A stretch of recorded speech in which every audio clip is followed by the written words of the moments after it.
Today we're back in the Steel City at the headwaters of the Ohio for a visit to Hidden Harbor. I'll be sitting down with erstwhile lawyer turned publican Pete Kurzweg. The ever-opinionated Kurzweg helms three of Pittsburgh's best watering holes, all reflecting his independent spirit. So join me as we discuss tropical drinks, Flammkuchen, Frogelets, and the simple joy of lager. Welcome to No Pants During the Pandemic.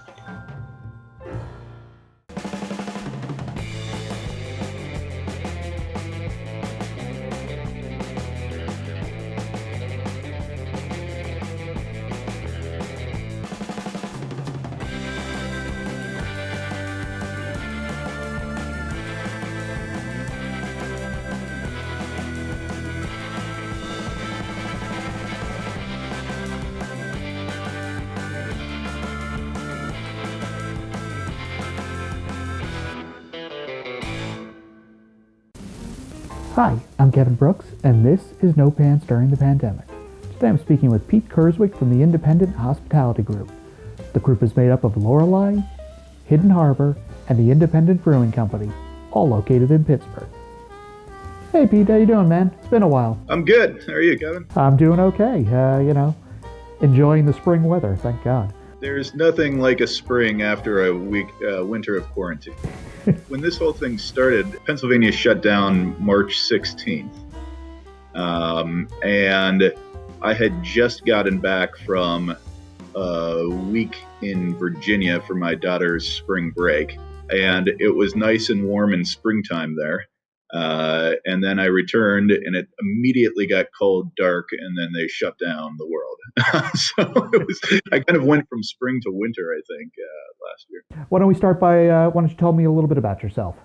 My name's Pete Kurzweg. I'm one of the owners of the Independent Brewing Company, Hidden Harbor, and Lorelei, 3 bars in Pittsburgh. How did you get into beer?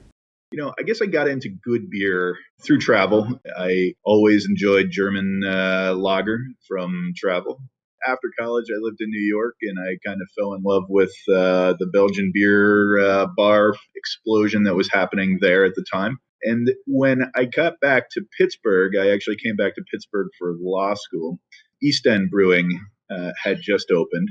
And I always say that I think that was the purest expression of American craft beer that at least I've ever had occasion to know, because East End at that time, while they're relatively large now, was using, I'm going to say it may have only been like a 7-barrel system. And they were doing it out of the back of an old warehouse. They didn't have a tasting room. You would walk into the back and you'd be right in the brew house. They were just selling growlers essentially right in the brew house. And you'd go in and you'd have a taste, and you'd have many tastes. And it was glorious, because while there were craft breweries in Pittsburgh that predated it, specifically Penn Brewery and Church Brew Works, it was the first one that felt like had an edge, that you were doing something that felt rebellious, that felt like it was sticking the middle finger to big beer. It felt like you were drinking for a purpose. They were big into bike riding. They did keg rides. They were doing all these, kind of groovy things that just felt like you were a part of something. Cool. Now, publican wasn't your original career path. How did that all come about? I was a lawyer, became a lawyer, and always ended work at the bar with craft beer or at a brewery with craft beer. And my brother and I were lawyers together, and both of us drank craft beer all the time, and we fell in love with it. The next thing we knew, we were kind of talking about, well, should we open a brewery? That seemed crazy, given that all we had was home brewing experience. And I think if there was one thing that I learned, and if there's one thing that I still very firmly believe, is that, home brewers going that leap into brewing does not end very well most of the times. It might end financially successfully, but the beer generally is not particularly good, or at least it takes a long time to ramp up. Agreed. So we stayed out of the brewery road and did what we knew, which was buying beer and selling it to people. And we started the Independent Brewing Company, and I guess we entered into an agreement to buy it in 2013, and we opened in February of 2014. Just to make it clear, the Independent Brewing Company is not a brewing company. So what's the story behind that? Putting aside the fact that we like to confuse people, the Independent Brewing Company of Pittsburgh was this, essentially, you can think of it as a cartel. It had member breweries, and these breweries kept their independence, but they sold beer under the common brand of the Independent Brewing Company. So Duquesne Brewery is probably the biggest brewery that was part of that cartel, and it was really the only one that survived Prohibition. But at its height, it had something like 21 member breweries, all in the Pittsburgh general area. The idea was that you have all these member breweries that were essentially unifying under a single brand for marketing purposes. They were doing things like buying ingredients together as well, so that they had a little bit more power of purchasing, but they maintained their independence. So, we kind of looked at that as the analogy for what we did initially, which is not a big deal anymore. We started off only selling local, essentially Western PA made beer. And we also would only carry breweries that self-distributed.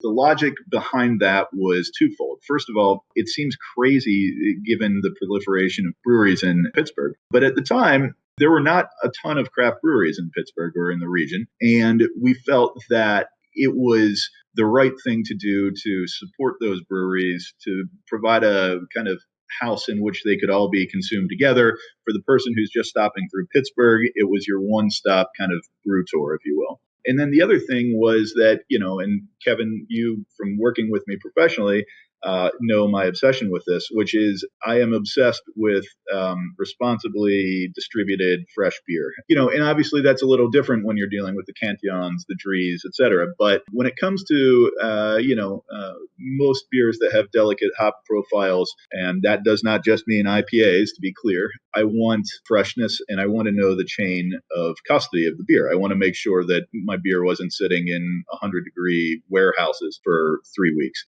It allowed me to kind of obsessively control the product in the way that I wanted to make sure that my taps were all pouring good, fresh beer. Let's go back to Pittsburgh for a second. Yeah.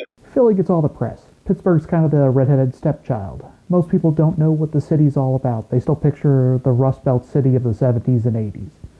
So what's Pittsburgh like today? Pittsburgh is really an interesting city from two standpoints. It's absolutely a Rust Belt city. If you go back to, I think, 1950, after New York, Pittsburgh was the wealthiest city in America. And at the height of our population, which again, I think is roughly 1950, we had, I think, about 700,000 people who lived in the city limits. And now we have about 300,000 people. So we lost over half of our population, and we lost it really in essentially a 15 to 20 year period. And that's not an uncommon story. You had that all throughout the Rust Belt. What makes, I think, Pittsburgh an uncommon story is that we always had the infrastructure here of endowments, of museums, of charitable organizations, of universities, and of healthcare. So Pittsburgh's rock bottom was never as bad as most of the other cities in the Rust Belt, some of which are frankly still experiencing their rock bottom, because Pittsburgh was able to relatively painlessly regrow. That's an overstatement. There were painful years here for sure, but it never fell all the way through the net. And, Pittsburgh, for that reason, really is this kind of unique city that doesn't really fit with Midwestern Rust Belt cities. It doesn't really fit with East Coast metropolitan areas. I think, and this is not my term, but it's been called the Paris of Appalachia. Pittsburgh hates nothing more than to be called a Midwest city, but it's certainly not an East Coast city. And I think it's really an Appalachian city. I think it's kind of it's of its own kind, and its geography is such that with the rivers, the hills, the unbuildable landslide zones, you really have this kind of separation of neighborhoods. And one of the things that's cool about Pittsburgh, as it's kind of survived this and as it's now on what I think is very clearly an upswing, it's always kept that kind of neighborhoody vibe. And, Pittsburgh, from the kind of economic standpoint, it didn't get hit in the 2008 housing collapse. We never had a boom. We didn't have a bust either. We just kind of chug along at our like 2 to 3% growth per year in housing values. And I think that everyone who knows this city well, who's lived here for a while, whether they're from this city or not, is kind of looking at us and wondering, where does this go from here? Because it sure feels like we're on the precipice of something big in expansion. But I'm somewhat worried that it's a house of cards. You were talking about it being kind of a city of neighborhoods, and, well, you built the Independent into Squirrel Hill. Yeah. What's that neighborhood like? It's an affluent neighborhood for sure, but it is a diverse neighborhood. It was a really great place to start the Independent Brewing Company because the Independent Brewing Company, going right to its name, is somewhat of a, I suppose, a high-minded concept in that at least, we were trying to do something purposeful. That's not to say it's pretentious, but, we were trying to do something purposeful with pushing local beer and fresh beer and really kind of educating our guests on why those things were important. We had a neighborhood that was really receptive to that wanted something that was not fine dining, but that didn't put on airs, but wanted a place that took things up a little bit. When you and your brother wanted to open the Independent, what was the beer scene like in Pittsburgh? It would be unrecognizable to what it is now. I mean, I think when we opened the Independent, we had 5 breweries on tap, and that largely maxed out what we could have under our rules. It's amazing thinking things like when we opened Dancing Gnome, Brew Gentleman, Grist House, Hitchhiker, none of those breweries existed. And, those are the breweries that we sell the most of. We were scrounging, frankly, for breweries. And East End essentially almost had a second tap room at the Independent, I feel like, in those first few years. And now, the scene has changed. It modernized for sure, and it modernized very quickly, not just in the number of breweries, but watching, I think breweries jump into the canning trends, not just the canning trends of literally canning beer, but getting into the labels and things like that. Watching breweries open that weren't just kind of clinging to we have a porter, a amber ale, a IPA, a double IPA, and once a year we have a lager. That brew pub, we have to have 10 taps and they have to offer something for everybody. You've seen more kind of diversification, breweries not being as scared to have their own identity as opposed to kind of being a jack of all trades. When you guys decided to open, what was the plan? What were you trying to bring to Pittsburgh? Awareness of local breweries. It was awareness of fresh beer. I think we were the first place in town to write on our chalkboard every time the draft lines were cleaned. And the idea is we should not be scared to share this information. We should boast it proudly on our board. We really opened with this kind of focus on the basics thing. And then about 3 years in or 4 years in, there were so many bars that were opening up with Pennsylvania or Pittsburgh draft lists that I felt like, the raison d'etre that we had was outdated. And what I didn't see people bringing in the beers from around the world that deserve to be brought in from around the world. That then felt like that was our new purpose. And we actually did that around Oktoberfest. Because what I did is I said, I want to have Oktoberfest, but I want to do it the real way. So essentially I had a Be United wish list. I essentially sent them an $8,000 order, which suddenly everyone's head kind of perks up. And they kind of gave me, what the fuck are you doing? And are you really going to be, and I told them, I'll pay up front. We're going to sell it. Don't worry. This is the volume that we do. And it was a huge success.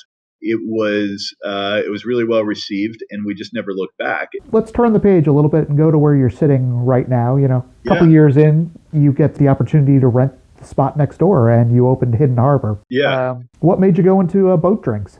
the story of Hidden Harbor is probably the story of the person behind it. My good friend Adam Henry, when we opened up the Independent, was kind of experimenting with cocktails and had the same passion that my brother and I had for beer, Adam had for spirits and cocktails. When we did this, he just kind of was like, well, I'll run a bar program there. I've never done it. And I was like, well, I've never run a beer program, so that's great. He essentially just came as like unpaid, hanging out behind the bar, would bartend live every Saturdays at the Independent, then came in and just his role just kept growing and growing. I'm going to make batch cocktails so that you don't have to have good cocktail. You can have good cocktails without trained cocktail bartenders and still focus on beer. And then it was, well, on Wednesdays, I want to do a tiki pop up. So I'll just be here Wednesdays and Saturdays. And then it was like, well, I really need to grow this whiskey list. So, before we knew it, Adam was just kind of working here. And we got this opportunity. And it's like, well, we've got a beer bar. We're not really interested in expanding. The beauty of the Independent is to be this kind of cozy, dimly lit beer bar. But we have this opportunity. And if we don't take that space, we're never going to get another crack at it. It's going to be tied up for 5 years at least. Let's do something. So we made Adam now then an equal partner and said, here's your cocktail bar, do what you want with it. Why tiki? Rum has always been his wheelhouse. The same way that I love talking about, the history of German lager, Adam is talking about the history of tiki drinks and culture in America. And he's fully immersed and essentially built this place to reflect what he really wanted to do. Just to set the record straight, these aren't cheap little Mai Tais and crap with umbrellas. I mean, these are serious, hardcore, in some cases, historic drinks. As you know from firsthand experience, you get banged up at Hidden Harbor. We do not pull punches. We frequently have cocktails that have 3 ounces of rum, much of which may be overproof. And it's not shit, characterless. This is vodka by another word, Bacardi. It's funky, weird, Jamaican, Martinican, Demerara rums. Rum agricole, Martinican rum, is made from just pure sugarcane as opposed to molasses. So it's got this really vegetal, almost floral, bright character to it that actually even survives a little bit of barrel aging. Versus Jamaican rum, which is essentially, they are going for fermentation that is the most stressed estery phenolic fermentation they can, because all that stuff will survive distillation. You get these pungent, smelly, incredibly thick molasses-based rums that are incredibly punchy. And then you have, Guyanese rum, Demerara rum, which has this almost like, tar type taste to it, asphalty type taste. You have St. Lucian rum, which is something we've kind of fallen in love with and actually have kind of made, in our kind of ventures into the rum world, the cornerstone of a lot of what we do, because it's kind of almost like a combination of Demerara and Jamaican rum. It's crazy stuff. You put these things together and you add some fruit juices and some spices. The syrups are not just dump sugar into drink. It's things like Don spices or these kind of blends that were proprietary blends from the tiki forefathers that had these proprietary spices that the bartenders didn't even know were in them because they were terrified of bartenders leaving and opening their own bars. But things that contain ingredients like allspice or vanilla or cinnamon, big spicy kind of sweeteners. People always think of these boat drinks as like, oh, it's going to be saccharine sweet. We have so many people who walk in here and look at the cocktail list and say, I don't want anything sweet. And my response is frequently, we don't have anything sweet. Everything that we have is balanced out. It's that interplay of sweet and sour with big boozy middles. And you get these incredibly complicated drinks. It's like once you've had a well-made tiki cocktail, it's hard to ever go back to just a classic craft cocktail. It's like Technicolor versus black and white. You were talking about the different rums, and I will say that your rum list is daunting, to say the least. I think our list just crossed 400. Yikes. We have 2 spice rums. But otherwise, we don't have any flavored rums in that 400. And to pull that together in a control state like Pennsylvania is an unimaginably difficult feat. I want to see what this looks like in 20 years from now? Like, because some of these rums, we might sell one or two pours a year. And there will certainly be an opportunity to have somewhat of a vintage spirits collection. Looking forward to partaking in that. Where'd the name Hidden Harbor come from? The Independent Brewing Company, if we opened up today, with the experience that we've had, we would know that that is not a good name.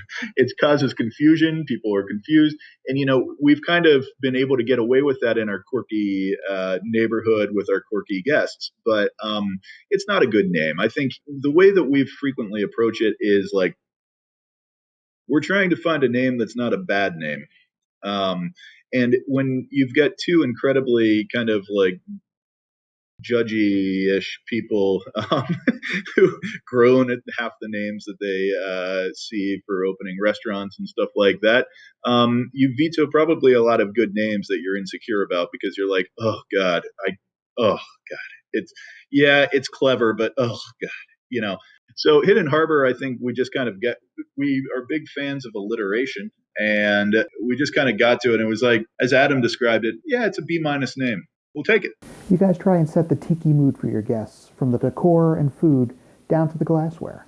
Yeah, glassware is such an integral part of tiki history because, you're looking at drinks that are pretty disgusting in color. I mean, they're kind of murky brown substances for the most part.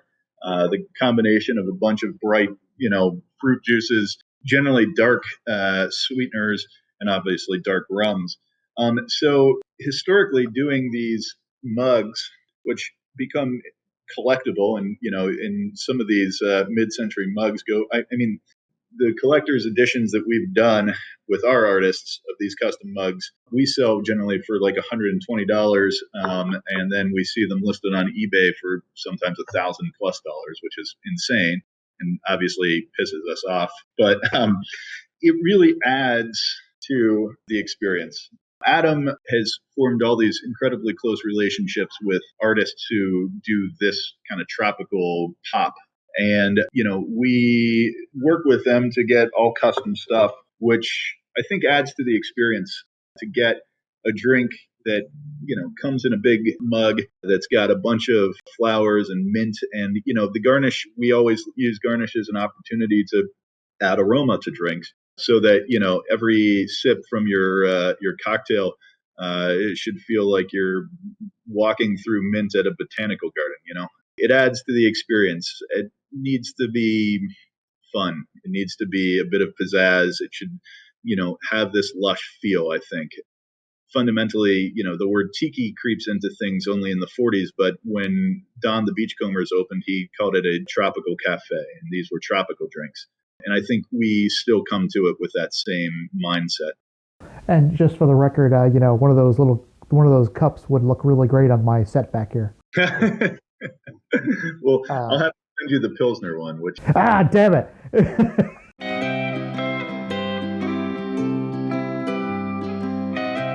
Tiki's very much this kind of escapist. It's fantasy. I mean, it doesn't really exist. It's not really drawing on any culture.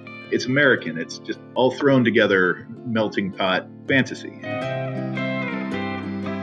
Must have really popped in the era of black and white TV and TV dinners. Oh yeah, absolutely. These big floral arrangements and stuff like that. And I think, what we try to provide here, the goal is to always create that. When you walk into Hidden Harbor, whether it's during COVID and you're outside, or it's during normal times, or even if it's to go and we're just sending you these cocktails that we sell to go now, we want it to feel special. It should feel like an escape. The drink should transport you somewhere warm.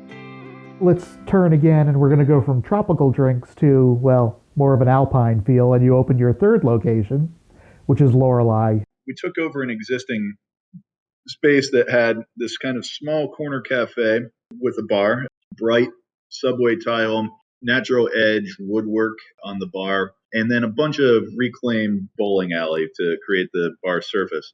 And then on the other end, they had a big long room that they were essentially just using for event space. It's right across from the East Liberty Presbyterian Church, which looks like it's out of Cologne. I mean, it really does. It's got these beautiful spires. And I was sitting in the big, long room with huge, 16-foot ceilings. And I just said beer hall, I mean, it reminded me of drinking in Munich or Prague. We actually kind of started backwards from that. And then the corner cafe space, which is relatively small, maybe 14 bar stools and then drink rails around the edge. We kind of decided, well, this feels like it's a little wine, Belgian beer, stronger stuff. And actually, like literally the first thing that clicked into my head is, boy, I want to drink a Saint Bonchien in this bar stool. So we kind of were like, well, this kind of feels Swiss. So what did you decide to do with the two sides of what would become Lorelei?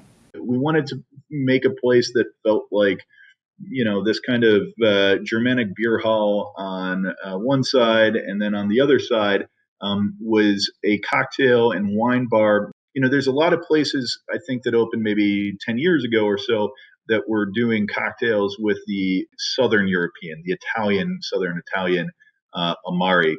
We wanted to do something that drew from all of these Amari that are coming out of Alpine regions, including Northern Italy, Switzerland, Southern Germany, Austria, and really investigate those fortified wines like vermouth, Amari, or some sort of German bitters.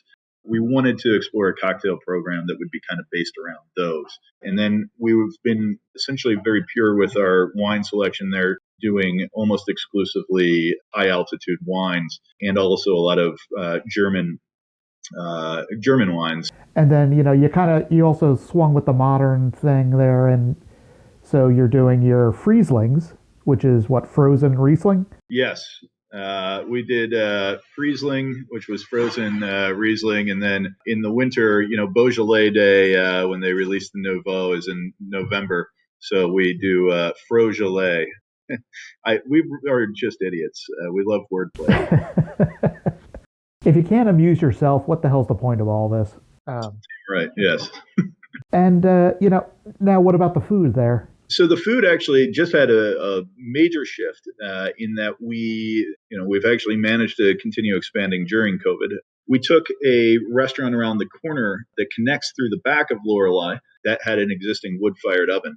So now we're actually doing wood-fired pizzas and also wood-fired flatbreads or Flammkuchen, which is this Alsatian / kind of Southwest German wood-fired flatbread, essentially very thin kind of crackery dough with creme fraiche. We're calling the wood-fired place wood-fired. Again, another B- name. We love B- names. It will be doing food for Lorelei, but we want to take this opportunity to do what we've wanted to do for years, which is to start actually making our own sausages. I am a bratwurst snob, and we need to have the power of production. I'm going to turn back to beer just for a second. In an IPA world, how do you get people in the door to drink predominantly lagers? I think we can all feel the backlash against IPAs coming. It's certainly hip for brewers to bitch about IPAs. And everyone, I think, kind of got their palates blown out. And everyone is just like, hey, I don't need so much heartburn. I would just like a beer. And I feel like a lot of people generally are of that, I never want to find myself in the position of quoting Richard Nixon, but it's the silent majority of people who prefer lager to IPAs. While that may actually be true, they also are terrified of international and craft beer in large part. So we're kind of working two angles. On the first angle, it's hopheads. You really should try this dry hop Pilsner. I think you'll like it. On the other side, it's, hey, Budweiser drinker, let's pay a couple extra bucks for a draft beer and try this. I think you're going to find that it's a better product. With both of them, the key is it's never really about the beer. I mean, it's always about the beer, but it's never really about the beer, in that what we really want people to do is to quit swirling their glasses for a minute, sit down at a big beer hall table and order 5 of these relatively low ABV beers and enjoy themselves. That, I think, is the concept that really can unite both of those people, which is everyone loves a big heaping stein of beer. The thing that makes lager great is, as a German, I can say this, The greatest emotion that we feel as a people is just being satisfied.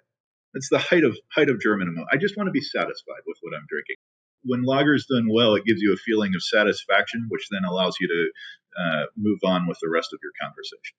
There's something simple and kind of sublime when you have a really well-made one. It's that subtlety of a lager. It's whether it's the subtlety of like just a slight little bite of the hop, or it's just like, holy hell, this must be the best wort that's ever been created. I mean, that feeling of pouring a beer off a gravity keg, and as you're nearing the top of the stein, you're just what it's like a thick cream layer on top of the beer, and it's I was in the hands of somebody who knew how to make wort. Very true.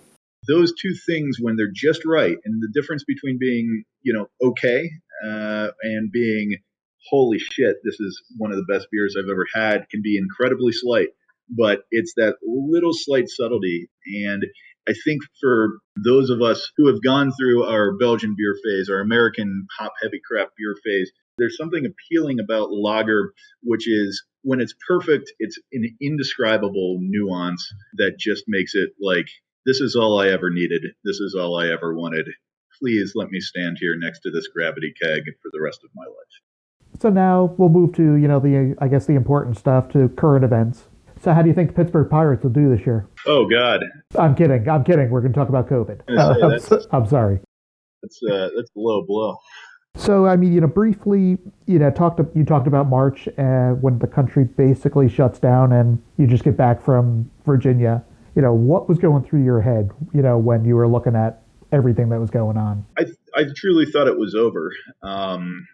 And I think the reason I did is the first order, at least in Pennsylvania, was 2 weeks. And I was realistic enough to realize that there was nothing that was going to be different in 2 weeks. This was not going to be a 2-week shutdown. And, I think I also realized relatively quickly that it wouldn't be a 4-week shutdown. This was going to be with us for a long time. So I thought restaurants were just done. The only comfort you could really have in that moment was realizing that everyone was completely fucked. What's your landlord going to do? Evict you? I mean, seriously, what's the next tenant?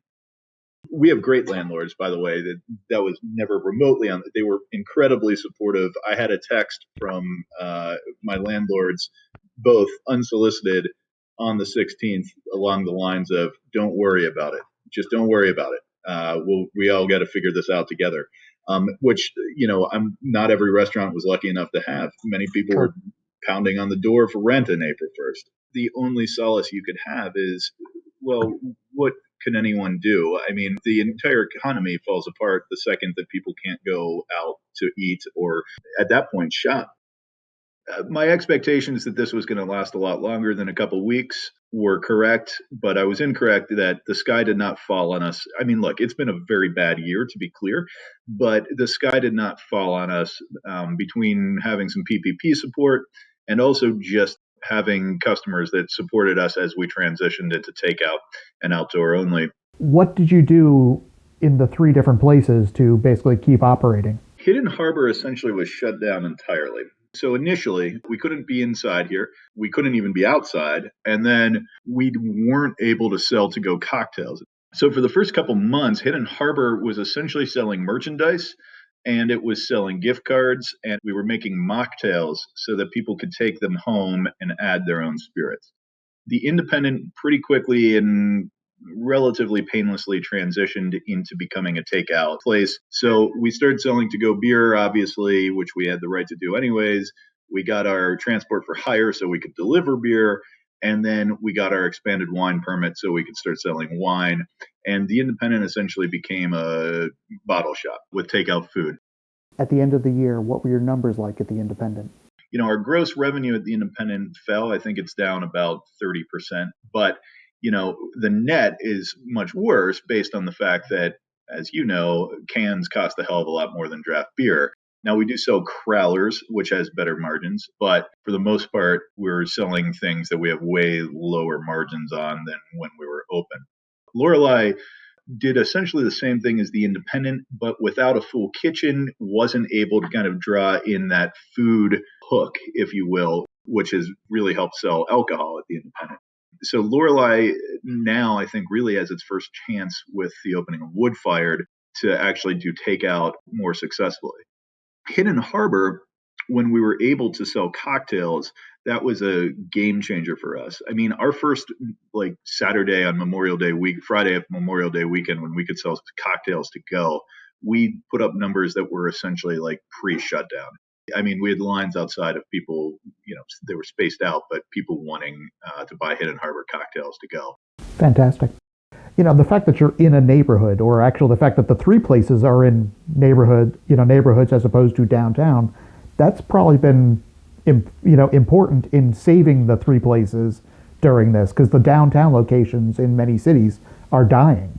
Yeah, I mean, I can't even like speak about how great this neighborhood's been to us without choking up, because it's truly been amazing. I mean, when March 16th happened, I think we had voluntarily closed on March 15th. I think we said we're closing, we're watching the shutdowns come across the country. And I remember sending out an email essentially along the lines of anyone who is looking at what happened in Italy and now France and China before that, who thinks that somehow we're going to be immune to this is just in denial. When we closed the doors, we went to takeout. And the thinking on it was essentially, let's get ahead of this. And the neighborhood rallied around us, the city rallied around us, the country. I mean, Hidden Harbor has a national, frankly international reach. It was outstanding and humbling to watch. I mean, our regulars were there buying hundreds of dollars worth of takeout, which we had never done once in our we'd never. I mean, it's like we had never put anything in a takeout container. So it was really outstanding. Obviously we worked hard to create a good product, but the way in which the neighborhood rallied around us was breathtaking. I mean, truly. And that support allowed you to keep your staff on through this? I think everyone who wants a job works. We had some people who did not want to work during this, who voluntarily, left. But for the most part, our staff remains intact. And even now, I think in some cases, like, essentially the entire kitchen we've given raises to. And, for the most part, everyone's making more money than they were prior to the shutdown. That's great. As things began to open up inside across Pennsylvania, you decided to continue only outdoor dining. We committed to only doing outdoor dining, and outdoor dining was a learning process. I mean, we've spent so much fucking money on tents. You are at the mercy of the elements. The best tent on earth, people still don't like with rain. And that has gone well despite all that. And largely because we've learned a lot. I think we made our brand. We're going to do outdoor dining. We're going to do it safely. As a result, people who are more cautious, who want to socialize but want to be outdoors and safe, all winter long. I mean, we thought outdoor dining would be done in November, and it wasn't. I mean, in December, January, even those incredibly cold weeks that we had in January, February, on weekends we had full turns outdoors. I mean, only with 20 some seats, but we filled them. For the three places, have you done anything special to try to get, people to come in? Because, I mean, that's the hard thing at this point is why should they visit you versus someplace else? So takeout's great, right? I mean, we all like getting takeout. And there are people who I think in normal times you get your takeout and you go home and you eat it with your family. Maybe you watch a movie, whatever you do. But that's your takeout experience. What we're trying to do with our takeout experience now is to create situations where we can almost give you like a little window into our world that you may miss. So, we've been doing DJ nights and stuff like takeout, get a 10% off your order if you tune in on Twitch to watch me or Rick Seaback, who's a Pittsburgh documentarian who's just wonderful. So you've got the video of us at the Independent. We're playing records like we always do.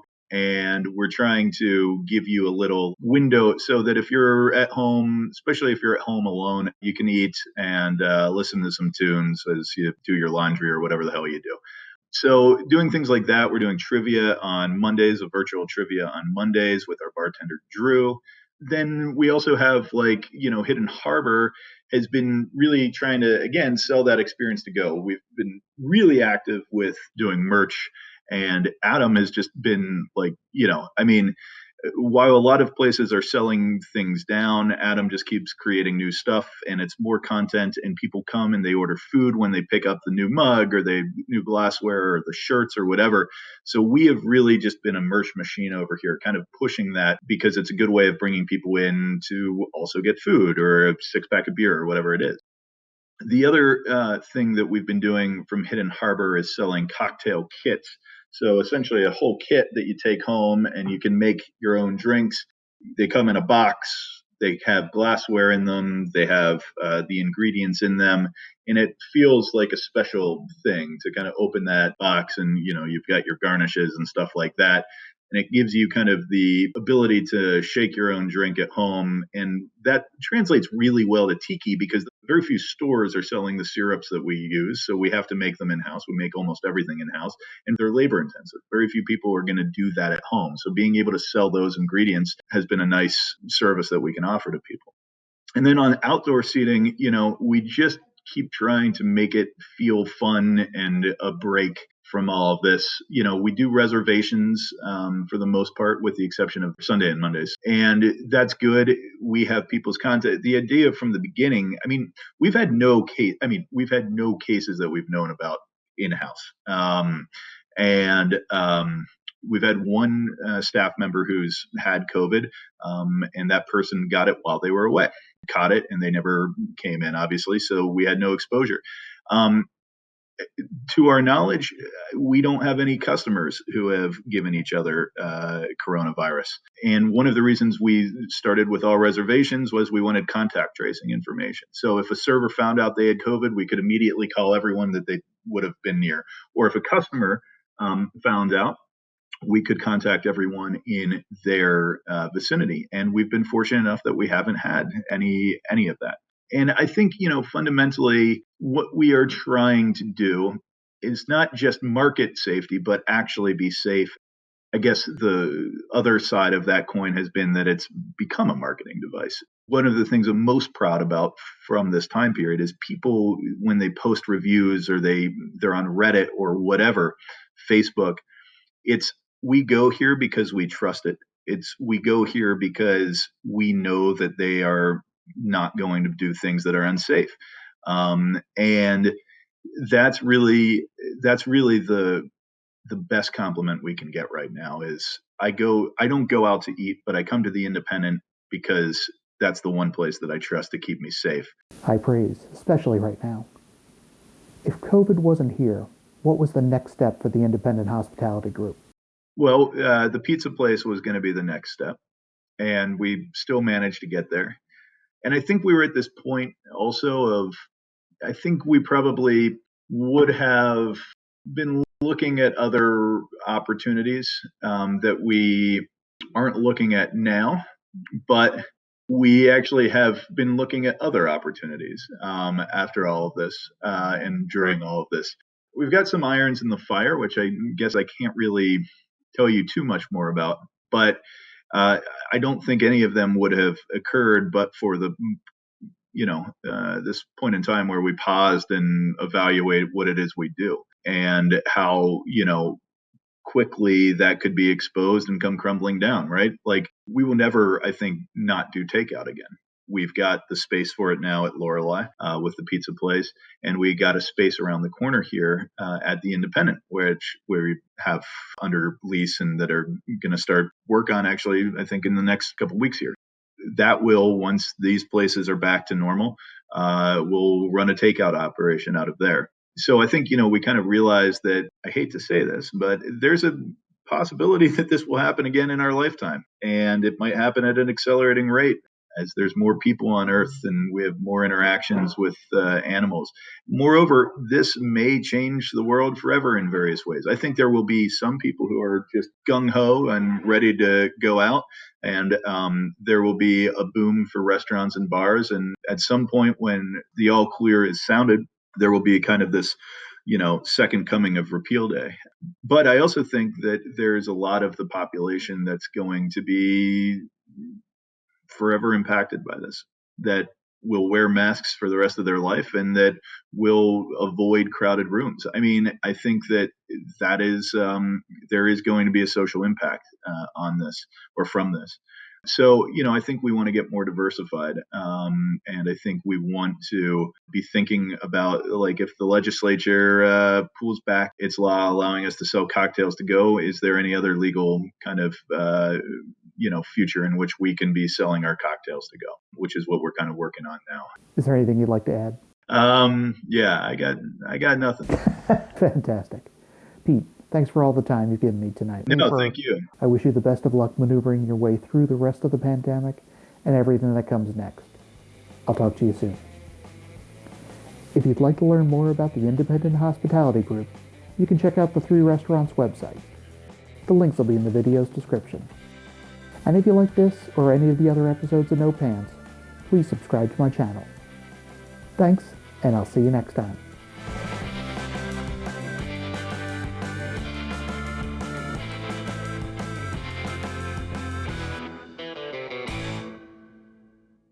And it's fucking fabulous. It's like, finally, motherfucker, Sorry, am I allowed to swear on this? Oh, yeah. Oh, good. All right, great.